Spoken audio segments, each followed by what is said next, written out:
ഗോവാലോ, what happened? ഡോക്ടറെ, ഒരു രക്ഷയില്ലാത്ത വേദനയാണ് ഡോക്ടറെ. ഇതിലൂടെ കറങ്ങി ഇതിലേ കൂടെയൊക്കെ ചുറ്റിതാ ഇവിടോട്ട് അടിക്കണ വേദനയാണ് ഡോക്ടറെ.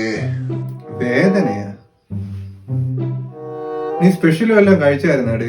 ഒരു കുഴിമന്തി കഴിച്ചായിരുന്നു ഡോക്ടറെ, അന്ന് അടിച്ചതാ. ഒരു രക്ഷയില്ല. ഗോവാല, കുഴിമന്തി അങ്ങ് ഒഴിവാക്കിയ തീരാവുന്ന പ്രശ്നമല്ലേ ഉള്ളൂ. അൽഫാം മന്തിയും കഴിക്കാൻ വയ്യ ഡോക്ടറെ. അൽഫാം അടിച്ചാലും വേദനയാ. ഗോവാല, അൽഫാം മന്തിയൊക്കെ പ്രശ്നമാണ് ഗോവാല. ഒരു ചിക്കൻ ബിരിയാണി പോലും കഴിക്കാൻ വയ്യ ഡോക്ടറെ. എന്റെ പൊന്നു ഡോക്ടറെ, എനിക്ക് എന്തെങ്കിലും എന്താ.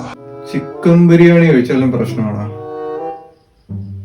ഗോവാല, നീ ഒരു കാര്യം ചെയ്യ്, പോയൊരു സ്കാൻ എടുത്തിട്ട് വാ. ഡോക്ടറെ, ഞാൻ എന്ത് കഴിച്ചാലും വയറുവേർപ്പാ. എണ്ണ ചേർത്ത് എന്തെങ്കിലും കഴിച്ചാൽ വയറിൻ്റെ വലത് ഭാഗത്തായിട്ട് ഏതാണ്ട് നടുക്കായിട്ട് ഒരു വൃത്തികെട്ട വേദനയാണ്. പിന്നെ അവിടെ നിന്ന് അങ്ങോട്ട് കയറി ഇതിലൂടെ കറങ്ങി നെഞ്ചിൻ്റെ പിറകിലോട്ട് പോയിട്ട് തോളിലോട്ട് വരും. ഇങ്ങനെ കറങ്ങി തിരിയണ വേദനയുമായിട്ട് വന്ന ഒരു പേഷ്യൻറ്റിന് എക്സാമിനേഷൻ കഴിഞ്ഞിട്ട് ഒരു സ്കാൻ ചെയ്യാൻ പറഞ്ഞു വിട്ടു. സ്കാൻ ചെയ്ത് നോക്കിയപ്പോൾ മനസ്സിലായത് അയാൾക്ക് പിത്താശയത്തിൽ കല്ലുണ്ടെന്നാണ്. ശരി, നമ്മളിതുവരെ സംസാരിച്ചിട്ടില്ലാത്ത ഒരു വിഷയമാണ് ഈ പിത്താശയത്തിൽ കല്ലല്ലേ. എന്താണ് ഈ പിത്താശയത്തിൽ കല്ല്? എങ്ങനെയാണ് ഈ പിത്താശയത്തിൽ കല്ല് രൂപപ്പെടുന്നത്? എങ്ങനെ ഈ പിത്താശയത്തിൽ കല്ല് പരിഹരിക്കാം? ഈ 3 കാര്യങ്ങൾ മുൻനിർത്തിയാണ് ഈ വീഡിയോ തയ്യാറാക്കിയിരിക്കുന്നത്. ഹായ്, ഹലോ, വണക്കം. This is doctor Ganesh Krishnan MT and what you are watching is my doctors infotainment.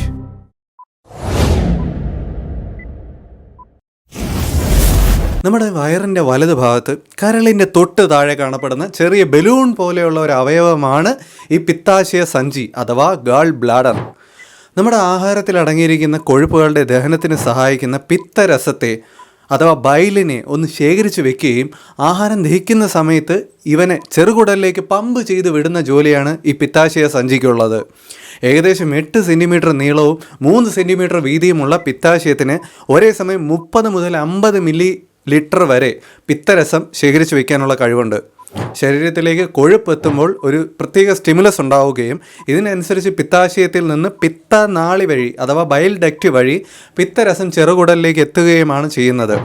ഈ പിത്തരസം ശരീരത്തിലേക്ക് കടന്നു വരുന്ന കൊഴുപ്പ് ദഹിപ്പിക്കാൻ വളരെ സഹായിക്കുന്ന ഒരു ഘടകമാണ്. ഇപ്രകാരം ദഹന പ്രക്രിയയെ സഹായിക്കുന്നതോടൊപ്പം കരളിൻ്റെ പ്രവർത്തനങ്ങളാൽ രൂപപ്പെടുന്ന ചില മാലിന്യങ്ങളെ, ചില വിഷാംശങ്ങളെ പുറന്തള്ളാനും നമ്മുടെ ഈ പിത്തരസം സഹായിക്കാറുണ്ട്. ഇങ്ങനെയുള്ള പിത്തരസം പിത്താശയത്തിൽ വെച്ച് കട്ട പിടിക്കുന്നതാണ് പിത്താശയ കല്ലുകൾ അഥവാ ഗാൾ ബ്ലാഡർ സ്റ്റോൺസ് എന്ന് പറയുന്നത്.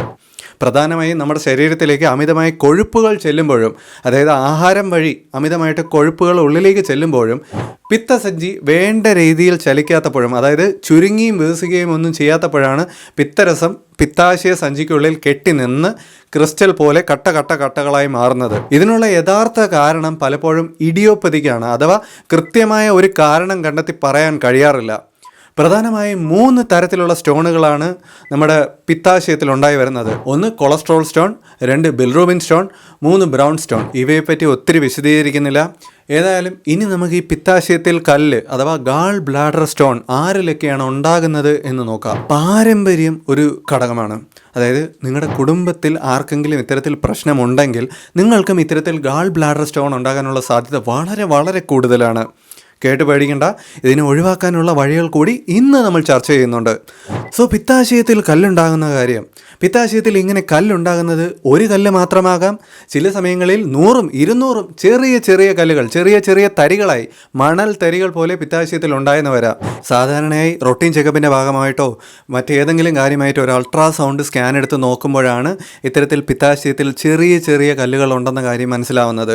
കാരണം ചെറിയ കല്ലുകൾ ഉണ്ടാകുമ്പോൾ പലപ്പോഴും ലക്ഷണങ്ങളൊന്നും തന്നെ രോഗിയിൽ പ്രകടമായിരിക്കത്തില്ല. അൾട്രാസൗണ്ട് സ്കാനിൽ കൺഫേം ആയി കഴിഞ്ഞാൽ ഡോക്ടർമാർ ഒരു രക്തപരിശോധന കൂടി നടത്താൻ നിർദ്ദേശിക്കാറുണ്ട്.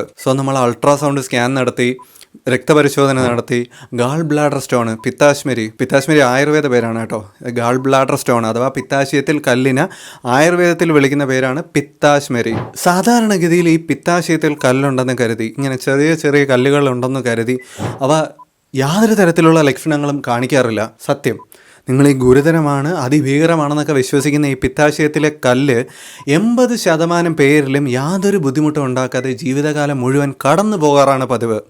ചിലരിൽ മാത്രമാണ് ഈ മണൽത്തരികൾ കൂടിച്ചേർന്ന് വലിയ കല്ലുകളായി മാറുന്നതും ഈ വലിയ കല്ലുകൾ പിന്നെ പിത്താശയത്തിൻ്റെ മുഖത്ത് വരികയും പിത്തരസം ചെറുകുടലിലേക്ക് ഒഴുകുന്ന ബൈൽ ഡക്റ്റുകൾ അഥവാ പിത്തനാളികളിൽ ബ്ലോക്കുകൾ ഉണ്ടാക്കുകയും കൂടുതൽ ആരോഗ്യ പ്രശ്നങ്ങൾ, പനി, കോളിസിസ്റ്റൈറ്റിസ്, ഭീകരമായിട്ടുള്ള വേദന, ഗാൾ ബ്ലാഡർ കോളിക് എന്നൊക്കെ പറയും, ഇത്തരം കണ്ടീഷനുകൾ ഉണ്ടാക്കുന്നത്. ഭീകരമായിട്ടുള്ള വേദനയായിരിക്കും, ഭീകരമായിട്ടുള്ള വേദന. പാരമ്പര്യ ഘടകങ്ങൾ ഉള്ളവരെ പോലെ അമിതമായിട്ട് വണ്ണമുള്ളവരിലും പിത്താശയത്തിൽ ഇത്തരത്തിൽ കല്ലുകൾ ഉണ്ടാവാനുള്ള സാധ്യത വളരെ വളരെ കൂടുതലാണ്. അതുപോലെ പുരുഷന്മാരെ വെച്ച് കമ്പയർ ചെയ്യുമ്പോൾ സ്ത്രീകളിലാണ് ഈ ബുദ്ധിമുട്ട് കൂടുതലായി കണ്ടുവരുന്നത്. പ്രസവം കഴിഞ്ഞ സ്ത്രീകളിലാണ് ഇത്തരം ഗാൾ ബ്ലാഡർ സ്റ്റോണിൻ്റെ, പിത്താശയത്തിൽ കല്ലിൻ്റെ ബുദ്ധിമുട്ടുകൾ കൂടുതലായി കണ്ടുവരുന്നത്.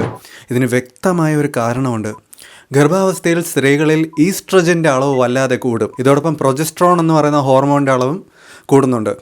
ഈ പ്രൊജസ്ട്രോൺ എന്ന് പറയുന്നത് നമ്മുടെ ശരീരത്തിലെ മസിലുകളെ റിലാക്സ് ചെയ്ത് കൊണ്ടുവരുന്ന ഒരു ഹോർമോണാണ്. ഇവ കാരണം പിത്താശയത്തിൻ്റെ ചലനം, പിത്താശയം ഇങ്ങനെ ചുരുങ്ങുകയും വികസിക്കുകയും ചെയ്യുന്നതും കുറഞ്ഞു വരുന്നു. ഇത് കാരണം ഈ പിത്താശയത്തിൻ്റെ ഈ ചുരുങ്ങലും വികസിക്കലും കാരണമാണ് പിത്തരസം പുറത്തേക്ക് പമ്പ് ചെയ്ത് വരുന്നത്. എവിടേക്ക്? സ്മാൾ ഇൻറ്റെസ്റ്റൈൻ അഥവാ ചെറുകുടലിലേക്ക് പമ്പ് ചെയ്ത് വരുന്നത്.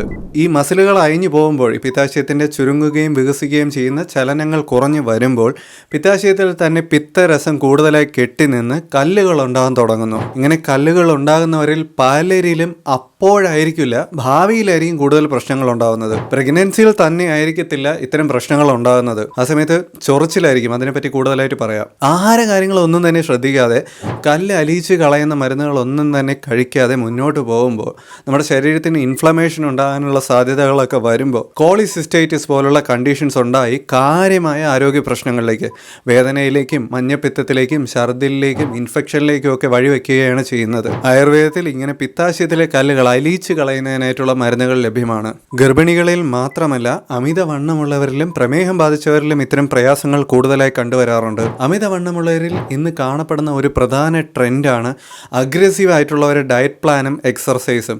അതായത് അമിതവണ്ണമുള്ളവർക്ക്, 100-ന് മുകളിൽ ഭാരമുള്ളവർ വളരെ പെട്ടെന്ന് ഭാരം കുറയ്ക്കുന്നതിനായിട്ട് അമിതമായിട്ട് ആഹാര നിയന്ത്രണവും അമിതമായിട്ട് വ്യായാമവും മറ്റും ചെയ്യും. ഈ അമിതമായിട്ട് ആഹാരത്തിൽ നിയന്ത്രണവും അമിതമായിട്ട് എക്സർസൈസും ഒക്കെ ചെയ്ത് പെട്ടെന്ന് ഭാരം കുറച്ച് വരുന്നവരിൽ പിത്താശയത്തിൽ, പിത്തരസത്തിൽ അമിതമായി കൊളസ്ട്രോളിൻ്റെ അളവ് കൂടി വരുന്നതായി കാണാറുണ്ട്. ഇതിനായിട്ട് യൂട്യൂബിൽ തന്നെ ഇന്ന് ധാരാളം വീഡിയോകൾ ലഭ്യമാണ്. ധാരാളം പേർ ഇങ്ങോട്ട് തന്നെ ആവശ്യപ്പെടുന്നുണ്ട്, ഡോക്ടർ പെട്ടെന്ന് ഭാരം കുറയ്ക്കാനുള്ള ടിപ്പുകൾ പറഞ്ഞു തരാമോ, പെട്ടെന്ന് ഭാരം കുറയ്ക്കുന്നതിനായിട്ടുള്ള മരുന്നുകൾ പറഞ്ഞു തരാമോ. നമ്മൾ ഇങ്ങനെയുള്ള വഴികൾ തേടി പോകുമ്പോൾ ഇങ്ങനെ പെട്ടെന്ന് ഭാരം കുറയ്ക്കുമ്പോൾ ഉണ്ടാകുന്ന ഒരു പ്രശ്നമാണ് പിത്തരസം വളരെ കോൺസെൻട്രേറ്റഡ് ആയിട്ട് മാറും. പിത്തരസത്തിലുള്ള കൊളസ്ട്രോളിൻ്റെ അളവ് കൂടി വരും. ഇങ്ങനെ പിത്തരസത്തിൽ കൊളസ്ട്രോളിൻ്റെ അളവ് കൂടി വരുന്നത് ഭാവിയിൽ പിത്താശയത്തിൽ കല്ലുകൾ ഉണ്ടായി വരുന്നതിന് കാരണമാകുന്നു. സോ നമ്മൾ പിത്താശയത്തിൽ കല്ലുകൾ ഉണ്ടാകുന്ന വ്യത്യസ്തങ്ങളായിട്ടുള്ള സാഹചര്യങ്ങളെ പറ്റി സംസാരിച്ചു. ഇനി പിത്താശയത്തിൽ കല്ലുകൾ ഉണ്ടായാൽ അവ എന്തെല്ലാം ലക്ഷണങ്ങളിലേക്ക് നയിക്കുമെന്ന് നോക്കാം. ഞാൻ ആദ്യം പറഞ്ഞതുപോലെ ചെറിയ മണൽത്തരികൾ പോലുള്ള കല്ലുകളാണെങ്കിൽ, പിത്താശയത്തിൽ ചെറിയ മണൽത്തരികൾ പോലുള്ള കല്ലുകളാണെങ്കിൽ അവ വലിയ ലക്ഷണങ്ങളൊന്നും തന്നെ കാണിച്ചെന്ന് വരത്തില്ല. ചില കേസുകളുണ്ട്, തുടക്കത്തിൽ തന്നെ വയറിന് ചെറിയ പ്രശ്നങ്ങളൊക്കെ ഉണ്ടാകുമ്പോൾ തന്നെ പോയി സ്കാൻ ചെയ്ത് പിത്താശയത്തിൽ കല്ലാണെന്ന് സ്ഥിരീകരിക്കും. ഇങ്ങനെ തുടക്കത്തിൽ തന്നെ രോഗനിർണയം ചെയ്യപ്പെടുന്ന രോഗികളിൽ കുറച്ച് നിർദ്ദേശങ്ങൾ അങ്ങോട്ട് പറഞ്ഞു കൊടുക്കാറുണ്ട്. ആഹാര കാര്യങ്ങളിൽ ഇന്ന കാര്യങ്ങൾ ഒഴിവാക്കണം, ആഹാര കാര്യങ്ങളിൽ ഇന്ന കാര്യങ്ങൾ ഉൾപ്പെടുത്തണം, ദിവസം കൃത്യമായ ഒരു 3 മുതൽ 4 ലിറ്റർ വെള്ളം വരെ കുടിക്കണം. ഇത്തരം കാര്യങ്ങളെല്ലാം കൃത്യമായി ചെയ്യുന്നവരിൽ ജീവിതകാലം മുഴുവൻ ഒരു ലക്ഷണവുമില്ലാതെ, ഒരു ആരോഗ്യ പ്രശ്നവുമില്ലാതെ, ഒരു ലക്ഷണവുമില്ലാതെ ഈ ഗാൾസ്റ്റോൺ അഥവാ പിത്താശയത്തിൽ കല്ല് അങ്ങനെ അങ്ങ് കടന്നു പോകുന്നതായി കാണാറുണ്ട്. അവർക്ക് പിത്താശയത്തിൽ എപ്പോൾ സ്കാൻ ചെയ്താലും പിത്താശയത്തിൽ ചെറിയ കല്ലുകൾ കാണാറുണ്ട്. പക്ഷേ അതുകൊണ്ട് യാതൊരു തരത്തിലുള്ള വേദനയോ മറ്റ് ആരോഗ്യ പ്രശ്നങ്ങളോ ഇത്തരക്കാർക്ക് ഉണ്ടാവാറില്ല. പക്ഷെ മറ്റ് ചിലരിൽ, ഞാൻ ആദ്യം കാണിച്ചില്ലേ നമ്മുടെ കോവാലനെ പോലെ കൊഴുപ്പ് ചേർന്ന് എന്തെങ്കിലും കഴിച്ചാൽ, ഒരു അൽഫാം മന്തിയോ ഒരു കുഴിമന്തിയോ ഒരു ബിരിയാണിയോ ഒരു നെയ്ച്ചോറോ എന്തെങ്കിലും അല്പം കഴിച്ചാൽ മതി, ഭീകരമായിട്ട് വയറ് വീർത്ത് വരുന്നതായിട്ട് കാണാറുണ്ട്. അതുപോലെ വലതുവശത്ത് നെഞ്ചിന് താഴെ ആയിട്ടൊരു വേദന വരുന്നതായിട്ട് പറയും. ആ വേദന പിറകിലൂടെ കറങ്ങി തോളിലോട്ടൊക്കെ, വലത്തെ വശത്തെ തോളിലോട്ടൊക്കെ റേഡിയേറ്റ് ചെയ്യുന്നതായിട്ട് കാണാറുണ്ട്. ഇത്തരം വേദനയും ബുദ്ധിമുട്ടുകളും എല്ലാം പാലുൽപ്പന്നങ്ങൾ കുടിക്കുമ്പോഴും കാണാറുണ്ട്. ഇങ്ങനെ ചുറ്റി വളഞ്ഞു പോകുന്ന വേദന, അതായത് നെഞ്ചിൻ്റെ താഴെ നിന്ന് തോളലിലേക്ക് നീങ്ങി പോകുന്ന ഒരു വേദന, വലതുവശത്ത് സ്ഥാനം മാറി വരുന്ന ഒരു വേദന ഈ പിത്താശയത്തിൽ കല്ലിൻ്റെ സവിശേഷമായ ഒരു ലക്ഷണമാണ്. ഇതിനോടൊപ്പം ഛർദിലും പനിയും എല്ലാം ഉണ്ടാകാറുണ്ട്. ഇത് കുറച്ചും കൂടെ ഗുരുതരമായിട്ടുള്ള ലക്ഷണങ്ങളാണ്. ഇനി ഈ ലക്ഷണങ്ങൾ പലപ്പോഴും പലരും തെറ്റിദ്ധരിക്കാറുണ്ട്. ഇങ്ങനെ മാറി മാറി വരുന്ന വേദന ചിലർ വിചാരിക്കും അറ്റാക്കാണെന്ന്, ചിലർ വിചാരിക്കും ഗ്യാസിൻ്റെ പ്രശ്നമാണെന്ന്. കൂടുതൽ പേരും ഗ്യാസിൻ്റെ പ്രശ്നമാണെന്നാണ് വിചാരിക്കുന്നത്, കാരണം വലതുവശത്തല്ലേ വരുന്നത്. ഈ ഗ്യാസിൻ്റെ പ്രശ്നമാണെന്ന് തെറ്റിദ്ധരിക്കുന്നവർ നേരെ മെഡിക്കൽ സ്റ്റോറിൽ ചെന്ന് ഗ്യാസിൻ്റെ ഗുളികകൾ വാങ്ങി കഴിക്കും. ഒരാശ്വാസം ഇല്ലാതെ വരുമ്പോൾ പോയി ഡോക്ടറിൻ്റെ അടുത്ത് കൊണ്ട് കാണിക്കും. അവർ സ്കാൻ ചെയ്ത് നോക്കുന്നു, പിത്താശയത്തിൽ കല്ലാണെന്ന് കാണുന്നു. നെക്സ്റ്റ് സ്റ്റെപ്പ് എന്ന് പറയുന്നത് സർജറിയാണ്. പിത്തസഞ്ചിയോടെ അങ്ങ് എടുത്ത് മാറ്റുന്നു. സത്യം പറഞ്ഞാൽ ഇങ്ങനെയുള്ള പിത്താശയത്തിലെ കല്ലുകളിൽ എല്ലാ കേസുകളിലും നമ്മൾ സർജറി ചെയ്യേണ്ട ഒരു കാര്യമില്ല. പിത്തസഞ്ചിയിലെ കല്ല് വളരെ വലുതാണെങ്കിലും അതുപോലെ തന്നെ പിത്തസഞ്ചിയിലെ കല്ല് അവിടെ നിന്ന് ഇളകി പിത്തനാളിയിലേക്ക് എത്തി പിത്തരസത്തിൻ്റെ കുടലിലേക്കുള്ള ഒഴുക്കിനെ ബ്ലോക്ക് ചെയ്ത് തടസ്സപ്പെടുത്തി രോഗലക്ഷണങ്ങൾ വഷളാകുന്ന കേസുകളിൽ മാത്രം പിത്താശയം എടുത്ത് മാറ്റുന്ന സർജറിയെ പറ്റി നമ്മൾ ചിന്തിച്ചാൽ മതിയാകും. ചില കേസുകളിൽ പിത്താശയത്തിൽ കല്ലുകൾ ഉണ്ടാകുന്നത് പാങ്ക്രിയാസിനെയും ബാധിച്ചെന്നിരിക്കുക. ഇതെല്ലാം തന്നെ ഇത്തരം ഗുരുതരമായിട്ടുള്ള ലക്ഷണങ്ങളെല്ലാം തന്നെ ആഹാര കാര്യങ്ങളിലൊന്നും യാതൊരു നിയന്ത്രണവും ഇല്ലാതെ മുന്നോട്ട് പോകുന്നവരിൽ മാത്രമാണ്.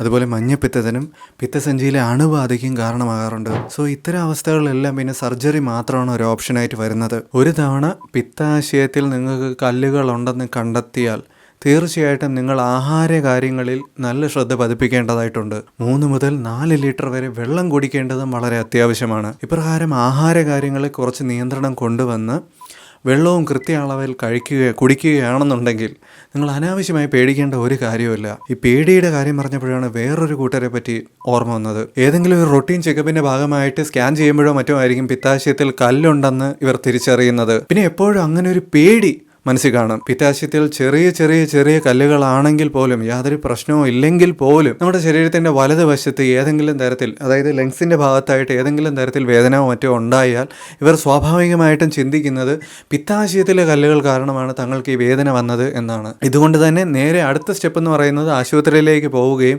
ഏതെങ്കിലും സർജനെ കാണുകയും സർജറി ചെയ്ത് പിത്താശയം എടുത്തു കളയുകയും ചെയ്യാറാണ് പതിവ്. ഇങ്ങനെ ചെയ്ത് കഴിഞ്ഞിട്ടും പഴയ വേദന അങ്ങനെ തന്നെ നിലനിൽക്കുമ്പോഴായിരിക്കും ഇവർക്ക് മനസ്സിലാവുന്നത് തങ്ങൾക്ക് അമളി പറ്റിയതാണ്. യഥാർത്ഥത്തിൽ അന്ന് വന്നത് പിത്താശയത്തിലെ വേദനയല്ല, അവിടെ വേറെ എന്തോ ശാരീരിക ബുദ്ധിമുട്ട് കാരണം, മസിൽ സ്ട്രെയിൻ കൊണ്ടൊക്കെ വേദന വരാം, ആ ബുദ്ധിമുട്ട് കാരണമാണ് വേദന വന്നിരുന്നത് എന്ന്.